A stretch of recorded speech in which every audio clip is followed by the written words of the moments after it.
Greg Coleman with the head coach Mike Zimmer. The curse has been broken. And, Coach, there's a song from back in the day that said step by step, brick by brick, mile by mile. This team took another step. They stacked another brick into this journey. You're 3 wins in a row. You go to Chicago, beat these Chicago Bears 19-13. Your word all week long has been, you got to believe. What did you learn about this team tonight? What did you learn about your team tonight? Well, Greg, I think the biggest thing, we had some mistakes tonight, but we fought all night long. Obviously defensively we played great tonight. It's not easy running against that front that they have, but I thought Cousins played outstanding tonight. Got the ball out quick. He got the ball in the right places. I thought he did a great job. But I think overall as a team, we competed our rear ends off tonight, and that was probably the difference, I guess.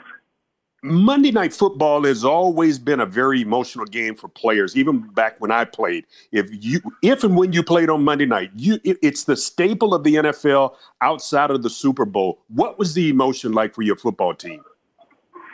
These guys were pretty excited to go play, in the locker room before the game. I told somebody, I said, well, they're not tight, that's for sure. I feel like they're starting to get some confidence. I think the defense is starting to get some confidence offensively. We've had it for a while. So, if we can continue to do this and play together as a team, we have a chance to win some more games. Let's stay right there on defense. They started the second half with 4 consecutive 3-and-outs. I haven't seen that this year. They set the tone. 14 yards in the second half, no touchdowns for the Bears. They brought their own juice to the Windy City. Yeah, I thought our guys did a great job on third downs. They mixed them up. We covered good tonight. I thought we had some good rushes in there as well, and I felt like we kept them off balance. Some of these young guys are starting. When we talk about game plans and things, they're starting to understand, why we talk about certain players for the other team, I think, to understand the importance of trying to do it, which has been different than it was earlier in the year for sure. Well, let's stay right there with the young secondary. How tough has it been for you to trust these guys? Because you put a lot of pressure. You blitzed a lot. You put those young corners in the guys in the secondary, one-on-one coverage. That's a whole heck of a lot of trust, Coach. Yeah, they did a great job tonight. I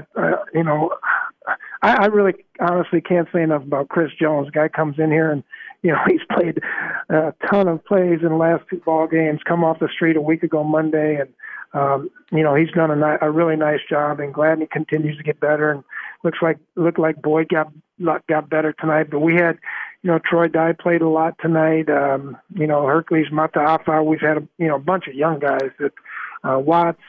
I don't know. I can't even count them all, to be honest with you. Well, you mentioned Hercules. He took advantage of his playing time. Because it's been sparingly, but whenever he's been in there, he's been busting his hump, making plays.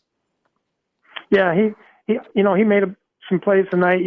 He's a slither guy that uses his athletic ability, and I thought he played well tonight. All right, I got to talk about the offensive line. I've been saying for the last couple of weeks, as this offensive line goes, so does this offense, so does Dalvin Cook, so does this football team. They seem like they love hitting people in the mouth. They love attacking right now. Yeah, I think that's what they like to do.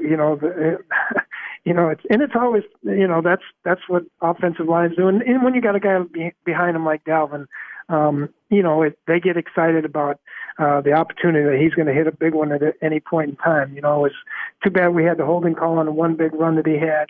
But he's a terrific back, and the other teams respect him an awful lot. You talked about the offensive play of your quarterback, Kirk Cousins, but he had to throw it to somebody.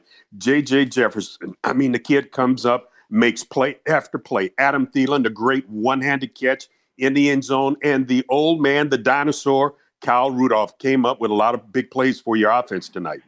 Yeah, he had a couple big plays. The a 2nd and 20 he converted, and then there at the end of the game when we threw the bootleg to him was nice. He stayed in bounds. That was good.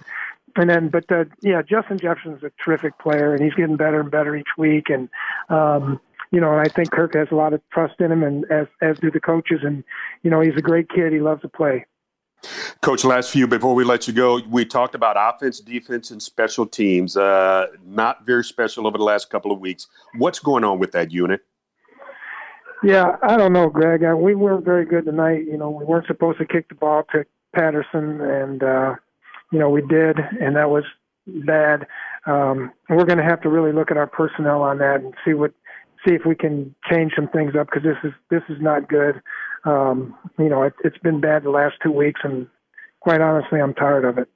Yeah, I mean, every fourth down, every kick, I've been on my knees praying, so I got scars all on my knees. But I know that they'll get this thing right, because you got a 3-game stretch back at U.S. Bank Stadium, starting with Dallas, Carolina, and Jacksonville.